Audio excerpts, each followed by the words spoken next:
Another gritty win. Had some youngsters, some individuals step up. Really proud of Balin Buchanan. Here's an individual whose reps have been very minimal, and he steps up and really made some big plays for us, and we were shorthanded in the secondary. Justin Martin was out with an ankle injury. He had turned his ankle, I believe it was Wednesday in practice. And I give Justin a lot of credit. He went in and said, "Coach, if you need me, I'm going to play," and suited up. And he was on the sideline coaching him up. I told him he had a big hand in that victory. I know a little bit more about Cam Sutton. He will be out for an extended period of time. I will know a little bit more tomorrow. And I feel for him. I feel for his family. This is an individual who is the role model for everyone of what a student athlete is and what it takes to prepare week in and week out. You give me 11 Cam Suttons and we'll win a lot of football games. Very unfortunate. Football is a humbling game, but as a football family, we'll be there for him.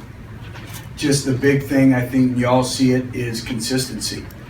We started fast on offense, went down first time opening drive, we scored. I like the intensity of our football team, and then their punt team's on the field twice and we give them the football. And we can't have the catastrophic penalties that we had.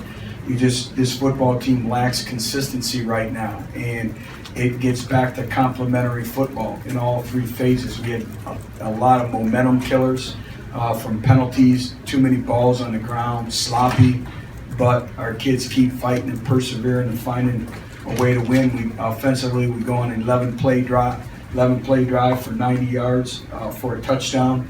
So there's some things I liked. I thought, we threw the ball better today, but we still had some wide open receivers, and it's a combination of protection and stepping up in the pocket as well. But our goal was to be 3-0 at this point in time, and we're 3-0 at this point in time. But I think every person to a person will tell you that we have to get a lot better starting conference play next week.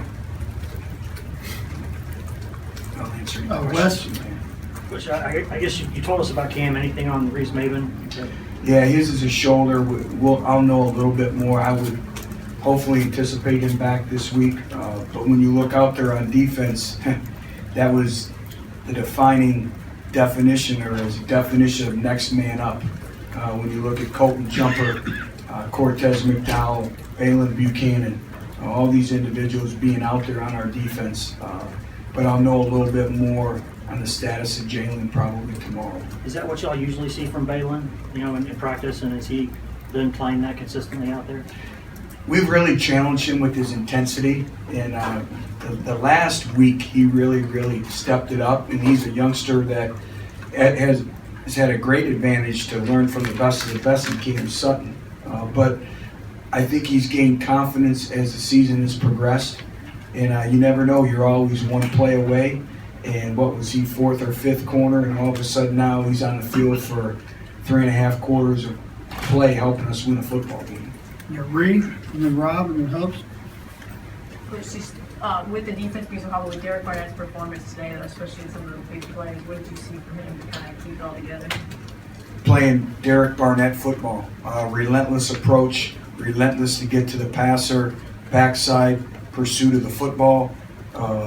Again, an energy, a motor to him, and we needed that. I think he kind of sparked the defense, and the entire defensive front. It's great to see him have a performance like he had, and we're going to need that, obviously, down the stretch run here. Rob? Could you shuffle things up on the offensive front? What did you think about what you got from that new? I'll know more when I watch the video. From the advantage of staying on the sidelines. It's too premature to comment on it because I want to go back and watch the video. Mr. I'll be able Hopes? to let you know on Monday. But you always talk about wanting a clean game. You mentioned you had 5 fumbles, had the interception, you had 9 penalties. How maddening is that for you? What do you think? I'm not happy with it. I mean, that's not the way we play football around here. The penalties are inexcusable. The balls on the ground are inexcusable. That's not how we're going to play football around here. And our players understand that, but I'm pulling my hair out because never a coached football team that we've had has ever been like that. And it's bizarre ways we're dropping the ball. It's untimely. It's those are part of momentum killers. And so we'll go back to work again and we'll work on to correct that. But Brent, as we move into conference play and all that, we can't do that or we don't have a chance. We gotta clean those things up in a hurry, and that falls on my shoulders, and I'm gonna make sure that it's pointed out and we get better at it and we work just like we do. You guys are at practice, you see the maximum 1 period, you see everything that we do, but we have to take tremendous strides in doing that. You know, we have a formula for winning and obviously can't put the ball on the ground, and we're fortunate. You know, you could turn your head and say, well, we didn't turn the football over much, but 5 balls on the ground is inexcusable. Jonathan Torrey and then Paul. Coach, You're like my wife, you just bring up all the things that aggravate me. I've been known to nag people. Coach, how do you think Alvin Kamara did today? He got a lot more touches than he had in the past couple of the first. I two thought he games. stepped up. He stepped up and had some big explosive runs for us. You know, he gives a different dimension with moving him around and the speed and the quickness. So I thought it was a game that really was a quickness game, and he added a spark to our offense that was great to see. Paul?